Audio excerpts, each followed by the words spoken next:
तीर्थराज मचकुंड पर आने वाली महिला श्रद्धालु व पर्यटकों को शर्म हया का अब नहीं करना पड़ेगा सामना। करीब 18 से 20 लाख रुपए की लागत से बनाए जा रहे हैं महिला चेंजिंग रूम।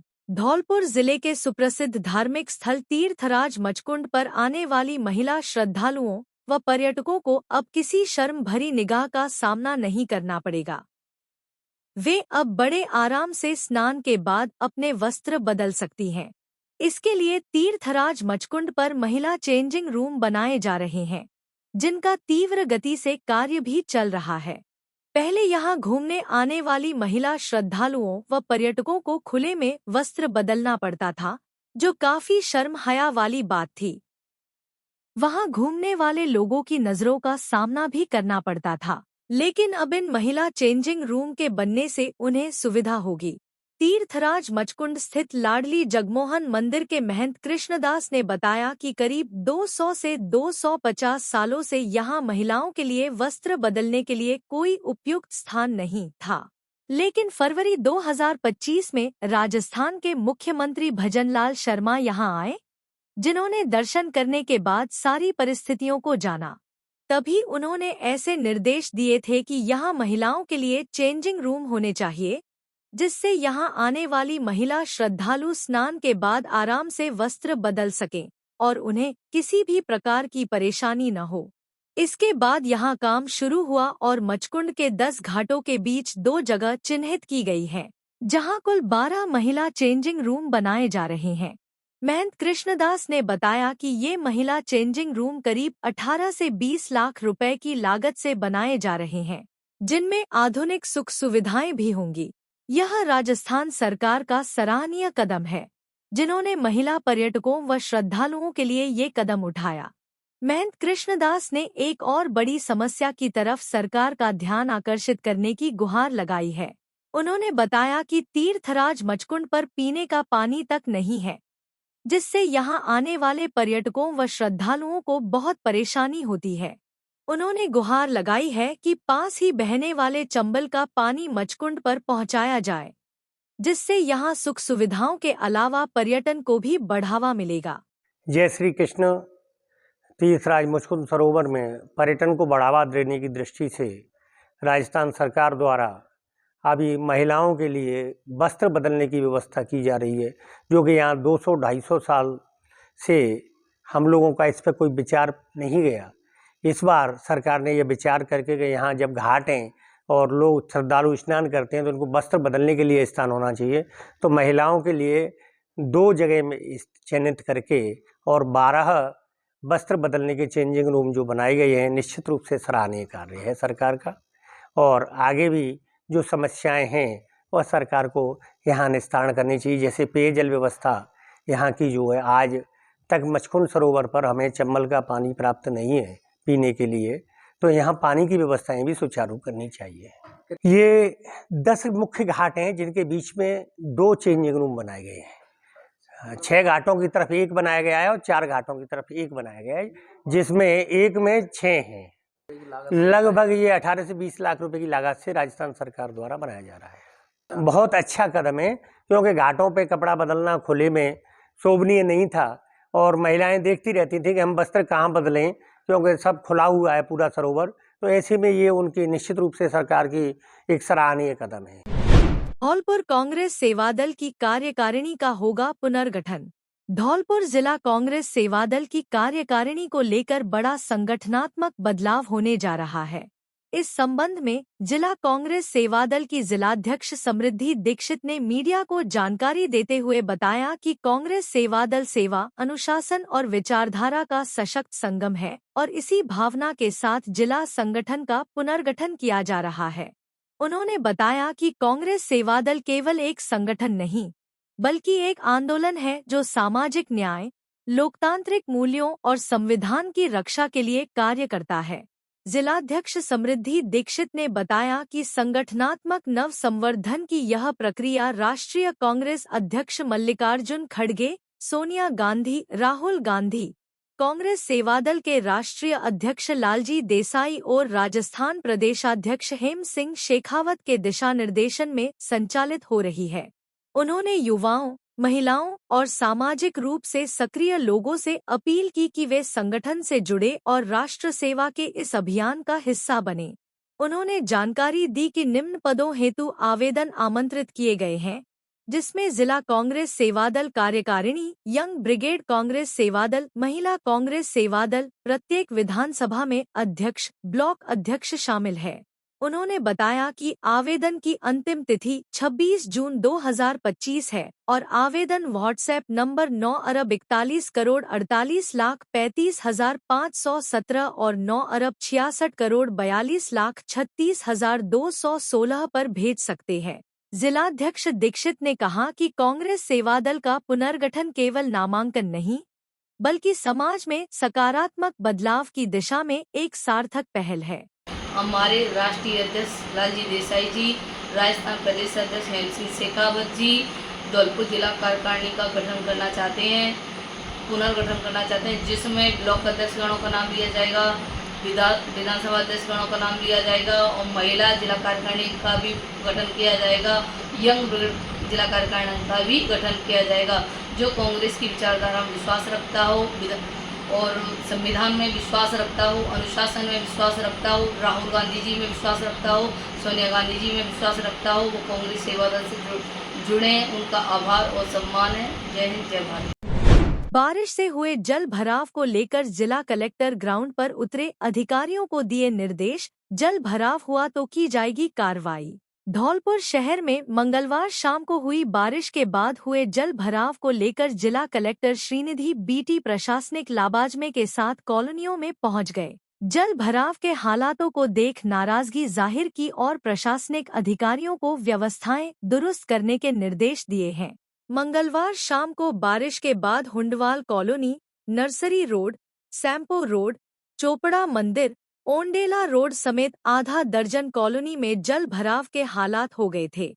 जल भराव की समस्या को लेकर बुधवार कलेक्टर नगर परिषद एवं प्रशासन के अधिकारियों को साथ लेकर मौके पर पहुंच गए। बुलडोजर मशीन के सहयोग से पानी निकासी की व्यवस्था कराई गई। जल भराव के हालातों का जायजा लेकर नगर परिषद आयुक्त को बेहतर व्यवस्थाएं करने के निर्देश दिए हैं। उन्होंने कहा, जहां भी सीवरेज लाइन बंद पड़ी है उसे खोला जाए, नाले और नालियों की सफाई तेज गति से कराई जाए। शहर के अंदर जल भराव किसी भी सूरत में बर्दाश्त नहीं किया जाएगा। उन्होंने कर्मचारियों को चेतावनी दी, अगर लापरवाही बरती तो कार्रवाई की जाएगी।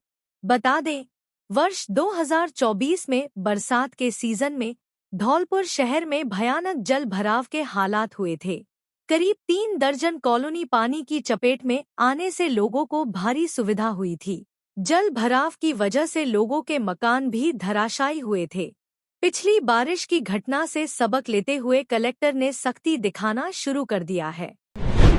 जमकर बरसे बद्रा जिले में 21 mm से अधिक हुई बारिश, जगह जगह जलभराव से आमजन को हुई खासी परेशानी। धौलपुर जिले में देर रात तक रुक रुक कर हुई बारिश ने सिस्टम की तैयारियों की पोल खुलकर सामने आ गई है। प्री मानसून की पहली बारिश में जमकर मेघ बरसे हैं, जिससे जगह जगह जलभराव की स्थिति उत्पन्न हो गई। जलभराव के कारण लोगों को खासी परेशानी का सामना करना पड़ा है। बीती देर रात तक रुक रुक कर हुई बारिश से धौलपुर शहर के सभी मार्गों पर जलभराव की स्थिति देखने को मिली है। साथ ही निचली बस्तियों में भी पानी भर गया। नाली और नाले अवरुद्ध होने की वजह से घरों में पानी प्रवेश कर गया, जिसके कारण लोगों को पानी निकालने में खासी मशक्कत उठानी पड़ी।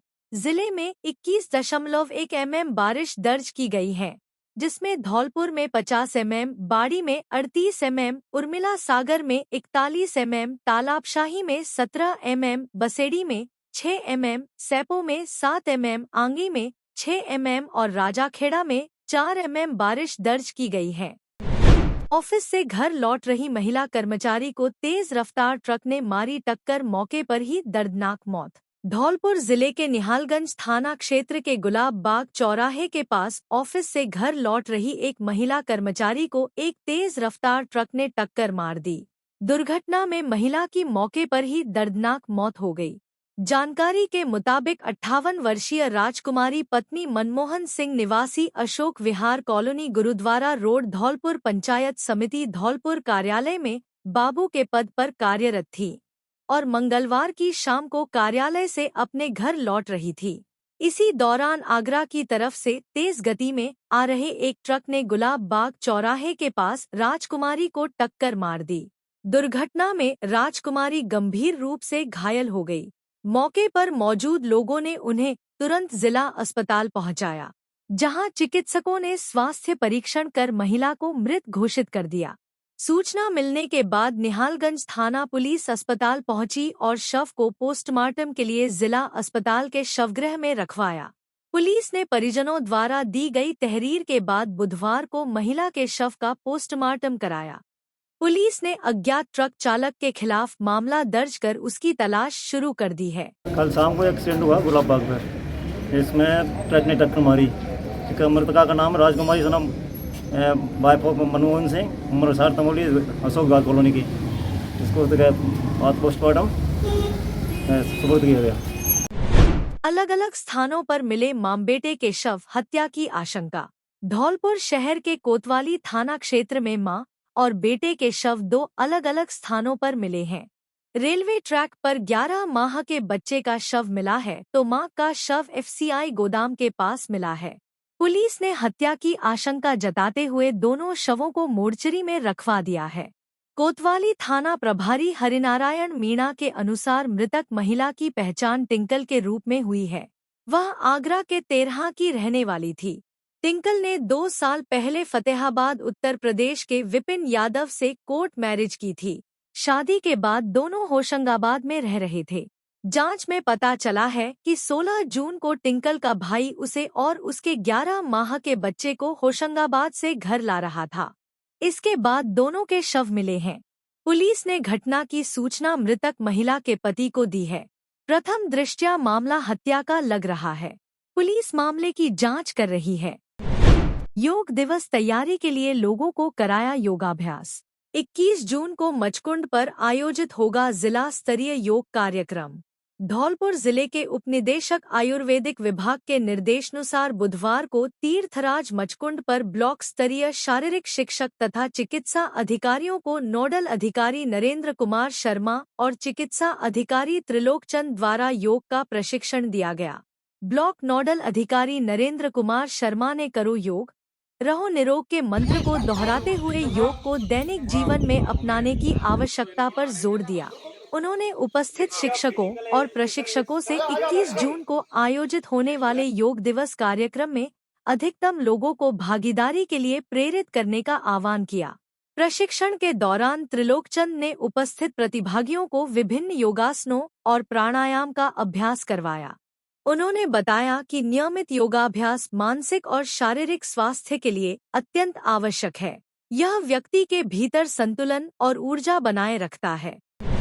11 kV करंट की चपेट में आने से 2 भैंसों की मौत। धौलपुर जिले के बसेड़ी क्षेत्र के गांव काशीपुरी मठ तुलसीपुरा में मंगलवार बीती रात करीब 1 बजे 11 kV का तार टूटने से 2 भैंसों की मौत हो गई।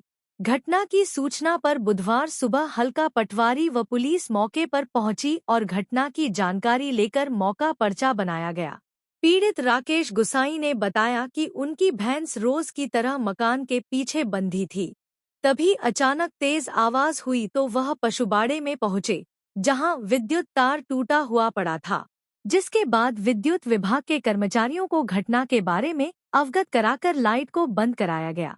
लेकिन इस दौरान पशुबाड़े में बंधी 2 भैंस की मौके पर ही मौत हो गई, जिससे पीड़ित को करीब 85,000 रुपए का नुकसान हो गया। पीड़ित ने प्रशासन से आर्थिक सहायता की गुहार लगाई है। जैसे है कि हमारी भैंसे रोज की तरह हम बांधते भैंसे ने, जैसे हम बांध के आए भैंसे ने वहाँ में, फिर रात आने वहाँ में एकदम गिरवे की आवाज़ आई भैंस की, और भैंस रह की तो मैंने देखे जाए क्या नहीं, तो मैंने हाथ धरो भैंस पे तो आने हमारे करंट मारे गो सा, फिर हम सूचना बेहतर भी गई, लाइन कटवाई उन लाइट की, और फिर बहते आए क्या नहीं सा थाने गए, थानेदार जी और पटवारी साहब आए, मौका म्यानो कर गए। खड़े ट्रक में जा घुसी यात्री बस, 2 की मौत, 32 घायल। आगरा लखनऊ एक्सप्रेसवे पर हुआ हादसा। यूपी के आगरा लखनऊ एक्सप्रेसवे पर फतेहाबाद क्षेत्र में बुधवार तड़के हुए सड़क हादसे में एक यात्री बस खड़े ट्रक में जा घुसी। भीषण भिड़ंत में 2 लोगों की मौत हो गई जबकि 32 घायल हो गए। हादसा इतना भयानक था कि मौके पर चीख पुकार मच गई। बस का अगला हिस्सा पूरी तरह चकनाचूर हो गया और कई लोग लहूलुहान हालत में सीटों में फंसे रह गए। यह दुर्घटना फतेहाबाद थाना क्षेत्र के टोल नंबर 21 के पास हुई, जहां दिल्ली से बिहार जा रही एक यात्री बस खड़े ट्रक से टकरा गई। हादसे में 2 लोगों की मौके पर ही मौत हो गई, जबकि 32 लोग घायल हो गए। घटना देर रात करीब 1 बजे की है। बस बिहार के विभिन्न जिलों के यात्रियों को लेकर दिल्ली से रवाना हुई थी। जैसे ही बस टोल नंबर 21 के पास पहुंची, वहां खड़े ट्रक से जा भिड़ी। टक्कर इतनी जबरदस्त थी कि बस के परखच्चे उड़ गए और आगे की सीटों पर बैठे यात्री बुरी तरह घायल हो गए। प्रत्यक्षदर्शियों के अनुसार टक्कर के बाद कुछ देर के लिए एक्सप्रेसवे पर यातायात थम गया। चीखें, दर्द की आवाजें, टूटे शीशे और लहूलुहान चेहरे, पूरा दृश्य बेहद भयावह था। सूचना पर तुरंत यूपीडा की रेस्क्यू टीम, पुलिस व स्थानीय एम्बुलेंस मौके पर पहुंची। करीब 1.5 दर्जन यात्रियों को बस की सीटों और खिड़कियों से काटकर बाहर निकाला गया। घायलों को एम्बुलेंस से नजदीकी अस्पतालों में भर्ती कराया गया, जहां कुछ की हालत गंभीर बनी हुई है। मौके पर 2 व्यक्तियों की मौत हो चुकी थी। उनके शवों को पोस्टमार्टम के लिए भेजा गया। घायलों की संख्या 32 बताई गई है, जिनमें छत्तीसगढ़ और बिहार के अलग-अलग जिलों के यात्री शामिल हैं। फतेहाबाद थाना पुलिस ने क्षतिग्रस्त बस और ट्रक को क्रेन की मदद से हटवाकर टोल किनारे खड़ा करवाया। पुलिस ने बताया कि प्रारंभिक जांच में बस चालक की लापरवाही सामने आ रही है। सीसीटीवी फुटेज खंगाले जा रहे हैं। घायलों के परिजनों को सूचना दी जा रही है। मॉर्निंग वॉक पर निकले लोगों को कुचला, 4 की मौत। आमों से भरी तेज रफ्तार मैक्स पिकअप ने मारी टक्कर और डिवाइडर से टकराकर पलट गई। यूपी के आगरा थाना ट्रांस जमुना कॉलोनी क्षेत्र आगरा में दिल्ली आगरा हाईवे पर तेज रफ्तार से आ रही मैक्स पिकअप डिवाइडर से टकराकर पलट गई। इस हादसे से मौके पर ही 4 लोगों की मौत हो गई। जब इसकी सूचना नजदीकी थाना पुलिस को हुई तो वह तुरंत ही मौके पर पहुंचकर राहत कार्य में जुट गई। जानकारी के अनुसार आगरा दिल्ली हाईवे पर आमों से भरी एक मैक्स पिकअप के टकराने से एक बड़ा हादसा हो गया, जिस हादसे में 4 लोगों की मौत हो गई और कुछ लोग घायल भी हो गए। आपको बता दें कि यह हादसा सुबह का है, जिस समय सुबह लोग मॉर्निंग वॉक के लिए अपने घर से निकलते हैं। उस समय यह हादसा आगरा दिल्ली हाईवे पर हो गया, जिस दौरान मॉर्निंग वॉक करने वाले 4 लोग मौत की नींद सो गए और सड़क के किनारे बैठे कुछ लोग घायल भी हो गए। हादसा इतना भयंकर था कि क्षेत्र में कोहराम मच गया। जब इसकी सूचना नजदीकी थाना पुलिस को हुई तो नजदीकी थाना पुलिस भी मौके पर पहुंच गई और घायलों को तुरंत ही उपचार के लिए अस्पताल में पहुंचाया गया और मृतकों का पंचनामा भरकर उन्हें पोस्टमार्टम के लिए भेज दिया गया। सहायक पुलिस आयुक्त छत्ता ने बताया कि जब इसकी सूचना क्षेत्रीय पुलिस हो गई तो क्षेत्रीय पुलिस सहित सभी लोग मौके पर पहुंच गए और घायलों को उपचार के लिए अस्पताल भेज दिया है और मृतकों का पंचनामा भरकर पोस्टमार्टम के लिए भी भेज दिया है। उन्होंने बताया कि तेज रफ्तार से आ रही मैक्स एक डिवाइडर से जा टकराई थी, जिस कारण इतना बड़ा हादसा हुआ। ये शाहदरा जो चौकी है, इसके ऊपर जो फ्लाईओवर है, इस फ्लाईओवर पे एक पिकअप आ रहा था जो आम के केटर से भरा हुआ था। इसके ड्राइवर के द्वारा शायद इसकी आंख लग गई और वो डिवाइडर से टकरा के अपोजिट साइड में आ गया। वहीं पर मॉर्निंग वॉक जाते हुए 3 लोग बैठे हुए थे, तो तीनों लोगों के ऊपर वह गिर गया और वह तीनों लोग ऑन द स्पॉट ख़त्म हो गए। और गाड़ी में से भी जो ड्राइवर था उसकी भी ख़त्म होने की सूचना है और जो हेल्पर है गाड़ी में उसकी सिचुएशन भी क्रिटिकल है, उसको हॉस्पिटल एडमिट कराया गया है। तो आगे की आवश्यक कार्रवाई की जा रही है। अभी कोई इस सच में इन्फॉर्मेशन नहीं है, उसको हम अभी वर्कआउट कर रहे हैं। जस्ट अभी यहाँ बॉडी को हम लोगों ने भिजवाया है और जो क्रिटिकल हॉस्पिटल भिजवाया है, बाकी जो भी चीज़ें होंगी आपको अवगत कराया जाएगा। यूपी के आगरा में केंद्रीय राज्य मंत्री SP सिंह बघेल पहुंचे, जहां उन्होंने निर्माणाधीन सिविल एयरपोर्ट और एन्क्लेव का निरीक्षण किया। केंद्रीय राज्य मंत्री ने निरीक्षण से पहले एयरपोर्ट के अधिकारी के साथ बैठक भी की और एयरपोर्ट पर चल रहे कार्य के बारे में अधिकारियों से जानकारी ली।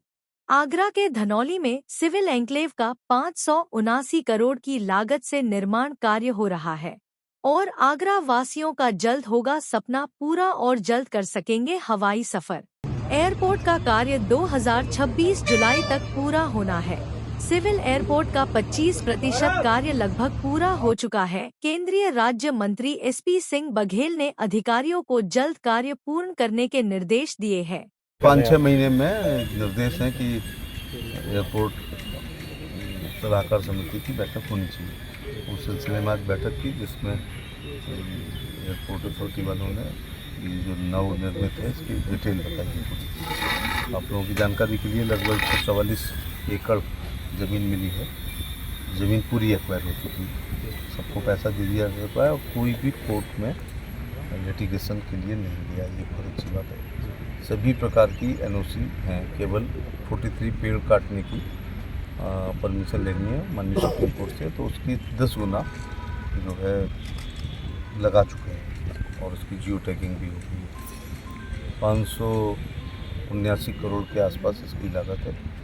इनका ये कहना था आज उसमें कि जुलाई 2026 में ये कंप्लीट करके हैंडओवर कर देंगे। फिर 3 महीने एक्सरसाइज कमीशन टेस्टिंग में लगते हैं, तो हम उम्मीद करते हैं कि अक्टूबर या नवंबर के महीने में ये पूरी तरह उड़ान के लिए तैयार रहेगा।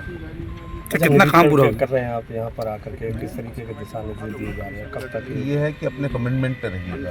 अगर जुलाई में कह रहे हैं तो जुलाई तक बनना चाहिए। अब किसी भी प्रकार की कोई बाधा नहीं है। इसके बनने से मुझे लगता है कि देश के प्रत्येक बड़े शहर, जैसे राजधानी कहते हैं, वहाँ से कोई न कोई उड़ान यहाँ पर आएगी। आज एक विशेष बात यह है कि एक शंख एयरलाइंस नई आई है, 8-10 एयरक्राफ्ट उनके पास हैं, उनको भी बुलाया था और उनको आगरा गुवाहाटी वाया कलकत्ता, आगरा चेन्नई, आगरा श्रीनगर वाया मनहल जम्मू और आगरा गोवा सूरत उतर होते हुए, क्योंकि कपड़े व्यवसायी के लोग यहाँ सूरत आते हैं और मथुरा जाकर ट्रेनों को पकड़ते हैं। सिविल एविएशन में कभी आगरा शहर नहीं माना जाएगा। ये आगरा, एटा, फिरोजाबाद, हाथरस, मथुरा, अलीगढ़, मैनपुरी, इटावा, क्योंकि इटावा के पास नीरज फिर लखनऊ है। देन मध्य प्रदेश के भले जिले हों, भिंड, मुरैना, और हमारा राजस्थान है, लेकिन भरतपुर, धौलपुर, ये सब अप्रोचेबल है। तो दूसरा, जितना ताजमहल लोग देखने आते हैं उससे दुगना तिगना बिहारी जी अथवा गोवर्धन परिक्रमा बरसाना जाते हैं, क्योंकि हिस्टोरिकल मोनामेंट लाइफ में एक बार या 2 बार देखा जाता है। रिलीजियस की कोई सीमा ही नहीं है कि 100 बार, 200 बार, 400 बार जब मौका मिलता है। तब मैं कल ही बिहारी जी गया, तो समय बचा था, थोड़ा बिहारी जी होकर चले गए। तो आगरा एयरपोर्ट का पूरा फ़ायदा जो है मकसद मिलेगा।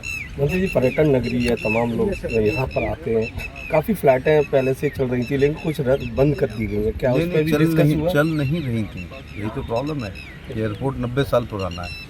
इसमें वर्षों से, मैं अपने पुराने सांसदों की आलोचना नहीं करना चाह रहा, लेकिन तब NGT बहुत ज़्यादा ध्यान नहीं देती थी, TTZ पैदा नहीं हुआ था और माननीय सुप्रीम कोर्ट में याचिका करने का बहुत ज़्यादा प्रचलन नहीं था। और एयरपोर्ट मेरे ख्याल से 90 साल पुराना होगा। लेकिन आगरा, दिल्ली, खजुराहो, बनारस एक फ़्लाइट हुआ करती थी, फिर वो बंद हो गई, फिर वो अजीत सिंह जी ने चलाई, फिर वो 2 दिन चलाई, उसमें फ्राइडे चला दी, जिसमें ताजमहल बंद रहता है। हमारे ही कार्यकाल में मोदी जी के आशीर्वाद से और सिविल एविएशन मंत्री हमारे सिंधिया जी हों या नायडू जी हों, आगरा मुंबई चल रही है। आगरा बेंगलुरु डायरेक्ट फ्लाइट में रखता हूँ, आगरा मुंबई, आगरा हैदराबाद, आगरा बेंगलोर और आगरा अहमदाबाद। और ये जो 4 शहर में बताए, यहाँ से आप देश में अथवा विदेश में कहीं भी जा सकते हैं। दूसरी बात है, शंख वालों ने थोड़ी सैद्धांतिक सहमति दी है कि वो भी आगरा, गुवाहाटी, कलकत्ता को, तो आगरा, कलकत्ता, गुवाहाटी वाया कलकत्ता में कलकत्ता बढ़ के जाएगा और गुवाहाटी के लिए कामाख्या मंदिर के लिए 10-20 जिले के लोग जाएंगे। और Guwahati is the gateway of Meghalaya, तो शिलोंग बहुत लोग जाते हैं। इधर सूरत के लिए कपड़े के लोग, आगरा, एटा, फिरोजाबाद, हाथरस, मथुरा, मैनपुरी, छोड़ दो बड़े जिले। फिर नीचे उतरो आप, बाहपनार, फतेहाबाद, एतमादपुर, टूंडला, जलेसर, सादाबाद, अबागढ़, मारारा, मिर्ची, सोनोपुर, सर्किट, पटियाली, अलीगंज, गोवर्धन, माठ, यहाँ के कपड़े व्यवसायी सूरत के लिए जाएंगे। तो ये फ्लाइट भर के जाएगी। देश में कोई पर्यटक आता है तो ताजमहल और गोवा उसके दिमाग में रहता है, तो आगरा, गोवा, बीच में हॉल्ट, सहूलत और महंगी। अच्छा, मुख्य मार्ग है जैसे कि खिरिया मोड़ से यहाँ तक का, तो क्या जब से ये तैयार हो जाएगा, क्या इसका भी सुंदरीकरण इसमें है? निश्चित तौर से सड़क को चौड़ा करेंगे और बिजली भी कहीं से आ रही है दक्षिणांचल की, उसका भी काम चल रहा है।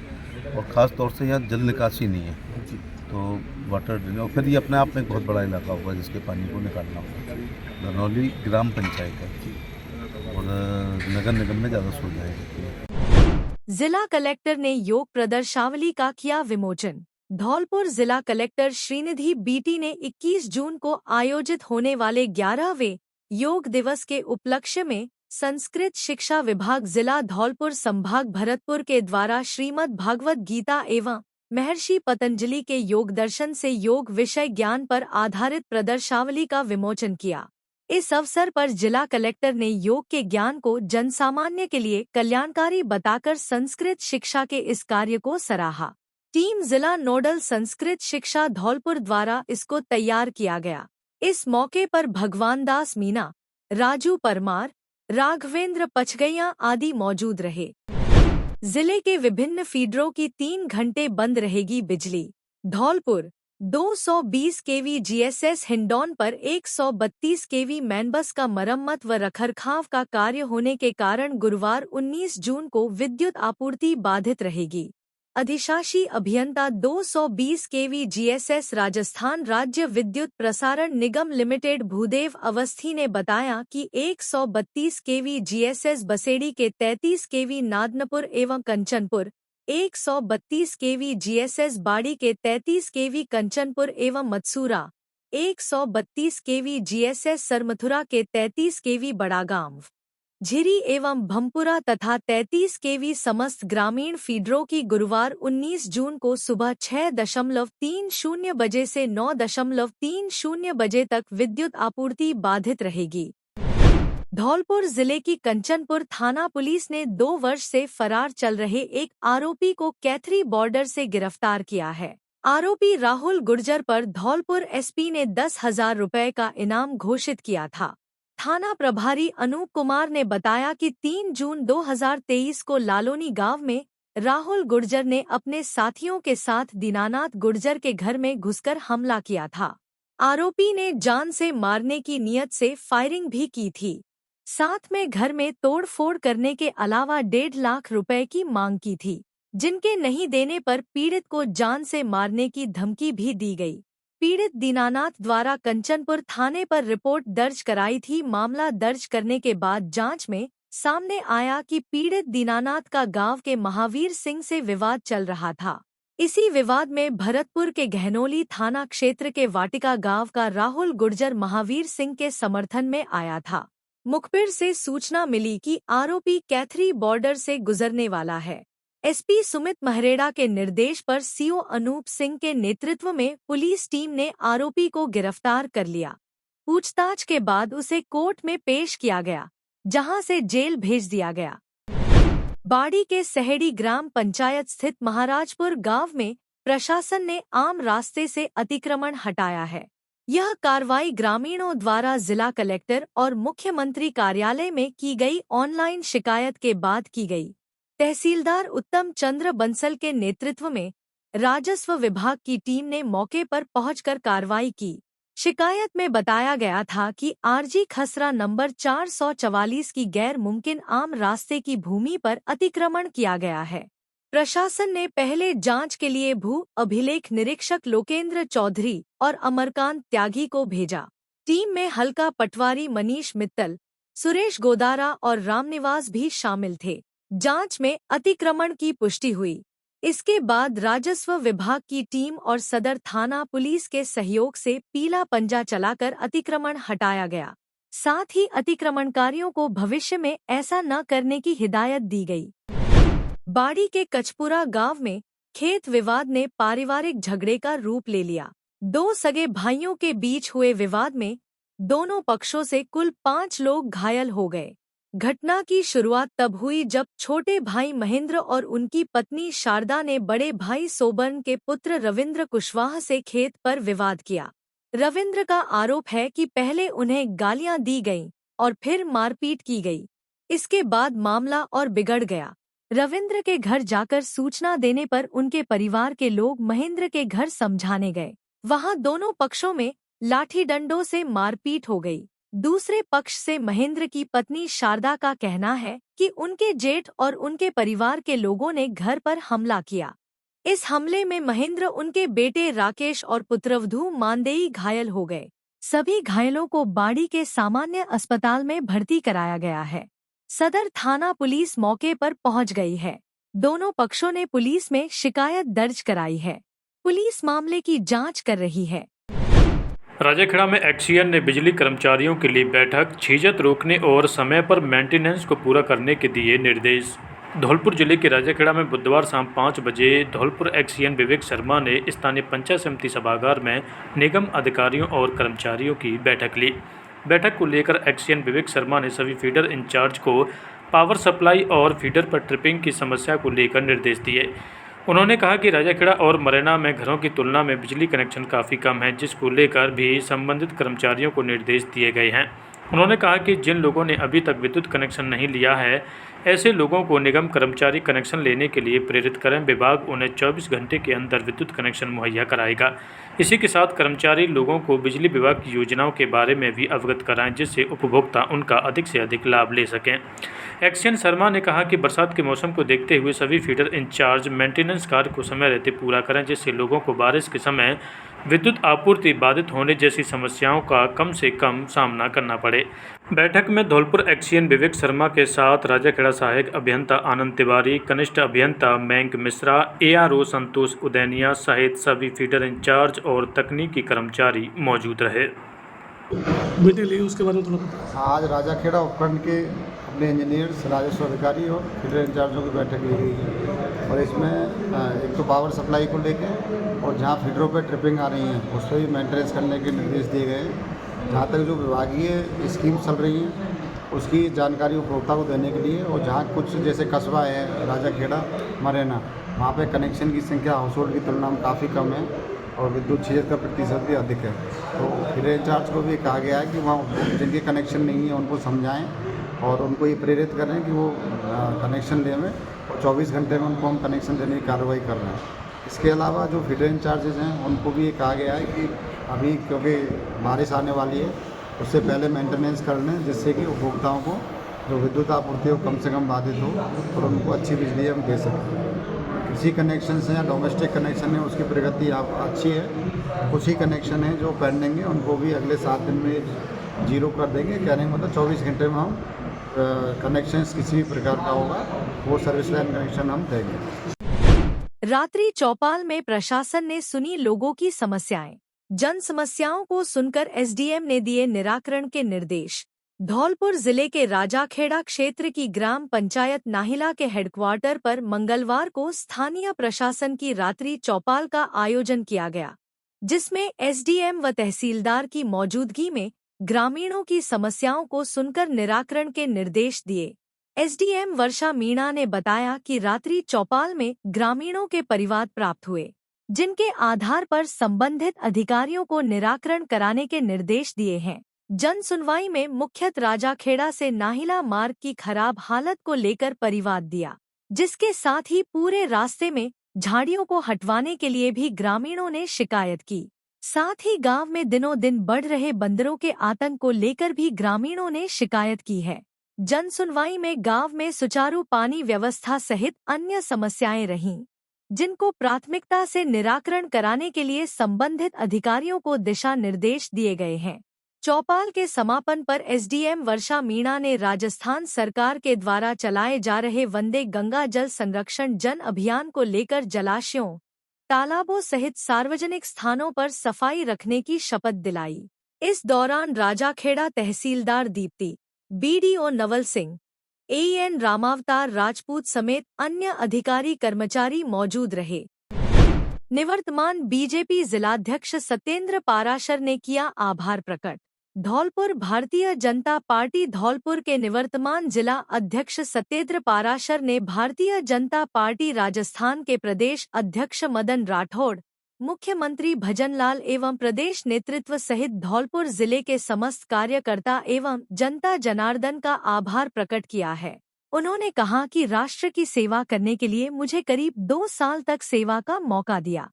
उन्होंने नवनियुक्त जिला अध्यक्ष राजवीर सिंह राजावत को बधाई एवं शुभकामनाएं दी हैं और कहा कि सभी निष्ठा एवं भाव के साथ राजवीर सिंह राजावत का पूर्ण सहयोग एवं समर्थन कर राष्ट्र सेवा में अपनी सहभागिता निभाएं और विकसित भारत 2047 के लक्ष्य में अपनी पूर्णाहुति दें।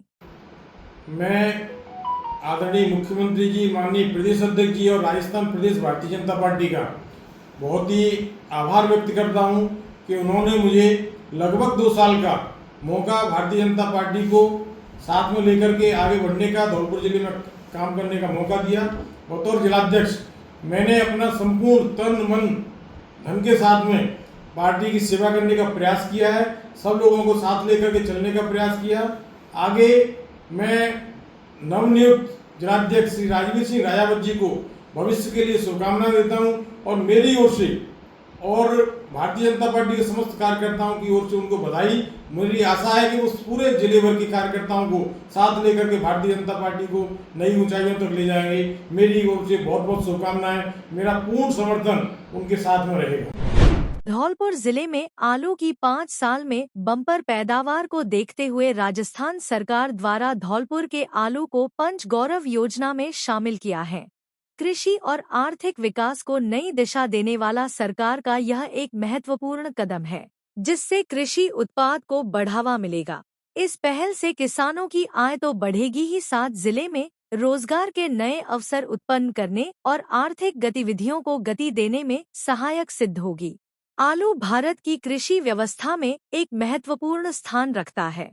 यह न केवल घरेलू उपभोग के लिए आवश्यक है, बल्कि खाद्य प्रसंस्करण उद्योग में भी इसकी व्यापक उपयोगिता है। जिले की जलवायु और मिट्टी आलू उत्पादन के लिए अनुकूल है, जिससे यहां आलू की पैदावार उच्च गुणवत्ता वाली होती है। आंकड़ों के अनुसार जिले में वार्षिक रूप से लगभग 63,000 मैट्रिक टन आलू का उत्पादन किया जाता है, जो इस क्षेत्र को आलू उत्पादन का एक महत्वपूर्ण केंद्र बनाता है। धौलपुर जिले के उप निदेशक उद्यान डॉक्टर तनोज चौधरी ने बताया कि जिले किसान नकदी फसल आलू की पैदावार अधिक कर रहे हैं। सरकार की पंच गौरव योजना के तहत आलू उत्पादन को बढ़ाने के लिए सरकार द्वारा अनेक प्रयास किए जा रहे हैं। किसानों को उच्च गुणवत्ता वाले, रोग प्रतिरोधक और अधिक उत्पादन देने वाले आलू के बीज उपलब्ध कराए जाएंगे, जिससे उपज की मात्रा और गुणवत्ता में सुधार होगा। इसके अतिरिक्त जैविक एवं टिकाऊ खेती को प्रोत्साहित करने के लिए किसानों को नवीनतम कृषि तकनीकों का प्रशिक्षण दिया जाएगा। जल संरक्षण और स्मार्ट फार्मिंग को बढ़ावा देने के लिए ड्रिप इरिगेशन जैसी आधुनिक तकनीकों को अपनाने हेतु किसानों को प्रोत्साहित किया जाएगा। उन्होंने बताया कि आलू के उत्पादन के साथ साथ उसके प्रसंस्करण और विपणन को भी विशेष रूप से बढ़ावा दिया जाएगा। आलू से बनने वाले उत्पादों जैसे आलू चिप्स, स्टार्च और अन्य मूल्य संवर्धित उत्पादों के लिए प्रसंस्करण इकाइयों की स्थापना की जाएगी। जिले में आलू आधारित लघु उद्योगों को बढ़ावा देने के लिए तकनीकी सहायता भी उपलब्ध कराई जाएगी। प्रमुख कॉमर्स प्लेटफॉर्मों और प्रमुख सुपरमार्केट चेन के साथ गठजोड़ कर जिले के आलू उत्पादकों को एक व्यापक बाजार प्रदान किया जाएगा। इस योजना के तहत किसानों के सशक्तिकरण के लिए विशेष प्रशिक्षण कार्यक्रम आयोजित किए जाएंगे, जिसमें उन्हें आधुनिक कृषि तकनीकों, जैविक खेती, जल संरक्षण विधियों और प्रसंस्करण उद्योग से जुड़ी जानकारी दी जाएगी। स्वयं सहायता समूह और महिला उद्यमियों को भी इस योजना के तहत विशेष प्रोत्साहन दिया जाएगा, ताकि वे आलू उत्पादन और प्रसंस्करण क्षेत्र में अपनी भागीदारी बढ़ा सकें। इसके साथ ही जिले में आलू उत्पादन और प्रसंस्करण इकाइयों की स्थापना से स्थानीय युवाओं के लिए रोजगार के नए अवसर सृजित होंगे, जिससे श्रम पलायन की समस्या को कम करने में सहायता मिलेगी। उन्होंने बताया कि सत्र 2022-23 में 6,366 हेक्टेयर में किसानों ने आलू की बुवाई की और पैदावार 126,110 टन हुई और सत्र 2023-24 में 5,521 हेक्टेयर में आलू की बुवाई हुई और पैदावार 109,370 टन हुई है। यहाँ का सफेद आलू पेप्सिको कंपनी चिप्स बनाने के लिए किसानों से खरीदती है। जिले में 35 कोल्ड स्टोरेज हैं। जिनमें आलू की भरमार है।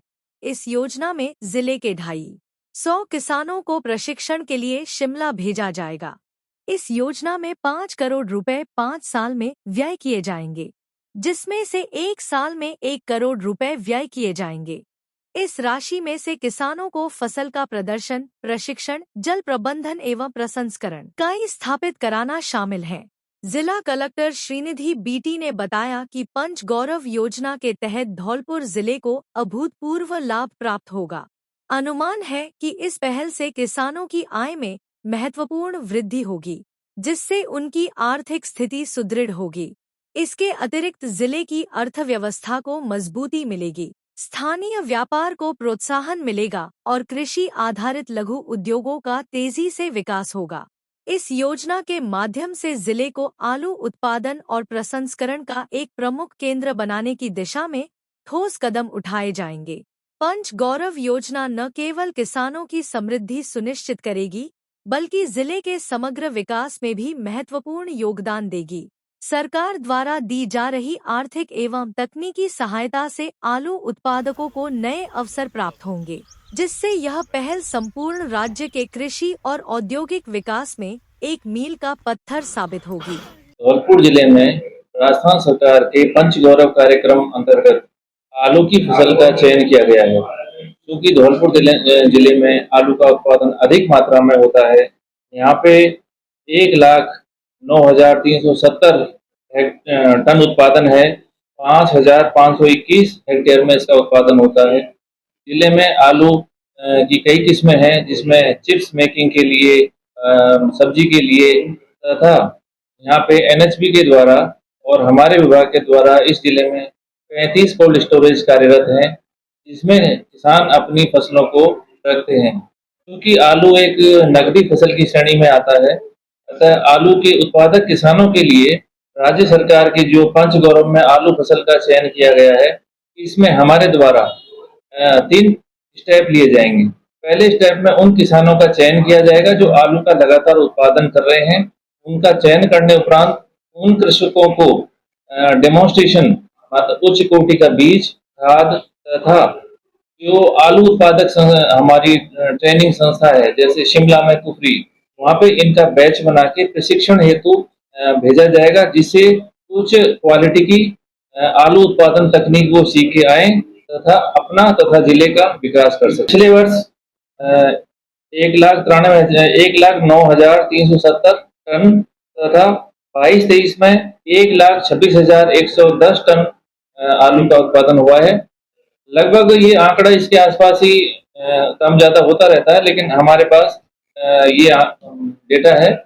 और आलू के हमारे पास अच्छे कृषक हैं। कुछ किसान तो ऐसे भी हैं जो पेप्सिको कंपनी को आलू सप्लाई करते हैं चिप्स के लिए, यानी कि इतना उच्च कोटि का आलू है उनका। इसी प्रकार हम चाहते हैं कि और भी किसानों का चयन कंपनियों द्वारा आलू की गुणवत्ता के आधार पर कर लिया जाए, जिससे जो चिप्स है या अन्य उत्पाद बनते हैं, तो उनमें जब किसानों का आलू जाएगा तो उनको बहुत अच्छा प्रॉफिट होगा। बदमाशों की पुलिस से हुई मुठभेड़, एक बदमाश की मौत व दूसरा घायल, 3 पुलिस के जवान भी घायल। डीग जिले की पुलिस की बदमाशों से मुठभेड़ हो गई। मुठभेड़ में 2 बदमाश गोली लगने से घायल हो गए हैं, जिनमें से एक बदमाश की मौत हो गई। मुठभेड़ में पुलिस के 3 जवान भी घायल हुए हैं। बता दें कि डीग जिले का एक कुख्यात बदमाश एवं गौ तस्कर हासम मेव और उसके पुत्र आशिक मेव और पहाड़ी पुलिस के बीच मुठभेड़ हो गई। मुठभेड़ में हासम मेव और उसका पुत्र आशिक मेव पुलिस की गोली लगने से घायल हो गए। पिता पुत्र अपनी गैंग के साथ मिनी ट्रक से गौ तस्करी कर रहे थे। सूचना मिलने के बाद पुलिस ने उनका पीछा किया और उसी दौरान गौ तस्करों ने पुलिस पर फायरिंग कर दी। पुलिस ने जवाबी कार्यवाही में पुलिस की गोली लगने से गौ तस्कर हासम और उसका पुत्र आशिक घायल हो गए। घायल बदमाशों को पुलिस अस्पताल लेकर पहुंची, लेकिन चिकित्सकों ने उनको भरतपुर जिला अस्पताल के लिए रेफर कर दिया, जहां 30 वर्षीय आशिक मेव की मौत हो गई, जबकि हासम का इलाज चल रहा है। पुलिस और इन बदमाशों के बीच करीब आधे घंटे तक मुठभेड़ चली। बदमाशों ने पुलिस पर ताबड़तोड़ फायरिंग की। कुख्यात बदमाश हासम मेव और उसके पुत्र आशिक मेव के भी पुलिस की गोली लगी। जानकारी के मुताबिक पहाड़ी थाना इलाके के गांव कनवाड़ी निवासी हासम मेव एक कुख्यात बदमाश है जो बड़ा गौ तस्कर है। पुलिस ने उसके ऊपर 45,000 रुपए का इनाम भी घोषित कर रखा था। वह करीब 3 वर्षों से फरार चल रहा था। पुलिस के मुताबिक हासम उर्फ काढ़ा कुख्यात गौ तस्कर है, जिसने वर्ष 2023 में पुलिस पर फायरिंग की थी और गौवंश को छोड़कर फरार हो गया था। घटना बुधवार को दोपहर 2:30 बजे की है, जब पुलिस को सूचना मिली थी कि हासम उर्फ काढ़ा अपने पुत्र आशिक और गैंग के 2 सदस्यों के साथ मिनी ट्रक से गौवंश को तस्करी कर ले जा रहे हैं। पीछा करते हुए पुलिस रावलका के जंगल में पहुंची, मगर गौ तस्करों ने पुलिस पर फायरिंग कर दी। दोनों ही तरफ से फायरिंग की गई। इस एनकाउंटर में पुलिस के भी 3 जवान घायल हुए हैं, जिनका इलाज पहाड़ी अस्पताल में चल रहा है। डी के जिला पुलिस अधीक्षक राजेश मीणा ने बताया कि हासम मेव एक कुख्यात गौ तस्कर है। उस पर पुलिस ने 45,000 रुपए का इनाम भी रखा है। पुलिस पर हमला, गौ तस्करी सहित कई आपराधिक मामलों में यह संलिप्त रहा है। 2 घायल जिला पुलिस डी के द्वारा यहाँ लाए जा रहे थे, जिनके लिए पहले से मेडिकल टीम की तैयारी के लिए हम लोग यहाँ भरतपुर जिला पुलिस के मौजूद मिले हैं। डॉक्टर्स की टीम तैयार रही है। 2 घायल लेकर आए थे, जिन्हें अभी भर्ती कराया गया, जिनमें अभी डॉक्टर्स ने एक को मृत घोषित कर दिया। सर पुलिस से मुठभेड़ में रहे सर, ये क्या हुआ सर? मेरे पास अभी पूरी जानकारियाँ नहीं है। मैं तो केवल मेडिकल सहायता और अन्य सहायता के लिए मौजूद। सर इसमें से कोई इनामी भी बता रहे हैं? हाँ, हार्डन क्रिमिनल है, ये अभी जानकारी में आया है। अगर आप किसी ऐसे बच्चे को जानते हैं जिसका फ्यूचर ब्राइट होना चाहिए, तो ये वीडियो जरूर देखें।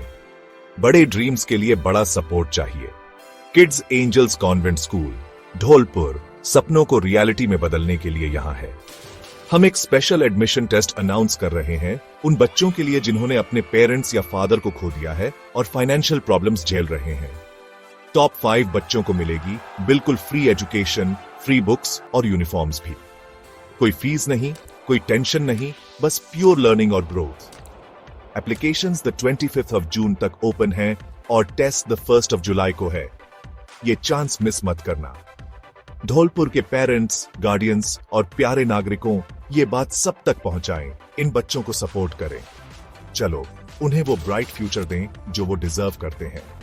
ज्यादा डिटेल्स के लिए हमें कॉल करें 9309011959 या 7014186759 पर। याद रखना, हर बच्चे को शाइन करने का चांस मिलना चाहिए। चलो मिलकर इसे पॉसिबल बनाते हैं। किड्स एंजल्स कॉन्वेंट स्कूल, जहां ड्रीम्स ऊंची उड़ान भरते हैं। हेलो धौलपुर, नया एकेडमिक ईयर शुरू हो चुका है और इमैनुअल स्कूल्स के एडमिशन प्रोसेसेस भी। अप्रैल 1 से आप अपने बच्चों को इमैनुअल परिवार के साथ जोड़ सकते हैं। इमैनुअल 37 ईयर से धौलपुर में एक्सीलेंट एजुकेशन को प्रोवाइड करता है। हम ना ही केवल एकेडमिक एक्सेलेंस को देखते हैं, पर हॉलिस्टिक और ओवरऑल डेवलपमेंट में बच्चों को, आपके बच्चों को बेस्ट तरीके से नर्चर करने की कोशिश करते हैं। Extra curricular activities, faculties, state of art facilities such as libraries, best classroom, smart TVs, auditoriums etcetera हमारे करिकुलम में इंक्लूड होता है। इसमें हम स्पोर्ट्स और अन्य चीजों को भी हम प्रायोरिटाइज करते हैं। यस, आपने सुना ही होगा कि एकेडमिक्स में हमारा स्कूल काफी ज्यादा आपके बच्चों पे ध्यान देता है। साथ ही में हम बाकी सभी क्वालिटीज को नर्चर करने की कोशिश करते हैं। साथ ही में मॉरल एजुकेशन, जो हमारा मेन मोटिव है कि इमैनुअल मिशन स्कूल हमेशा एक गुड सिटीजन्स को तैयार करे, हम उन सारे बातों को भी ध्यान में रखते हैं। मैं आप सबका स्वागत करती हूँ इमैनुअल मिशन स्कूल में। अधिक जानकारी के लिए नीचे दिए गए नंबर पर आप कांटेक्ट कर सकते हैं, या फिर अपॉइंटमेंट्स के लिए आप सुबह 9 बजे से 1 बजे तक स्कूल ऑफिस में भी जा सकते हैं। एडमिशन प्रोसेस शुरू हो गई हैं, जल्दी अपने सीट्स को एनरोल कीजिए।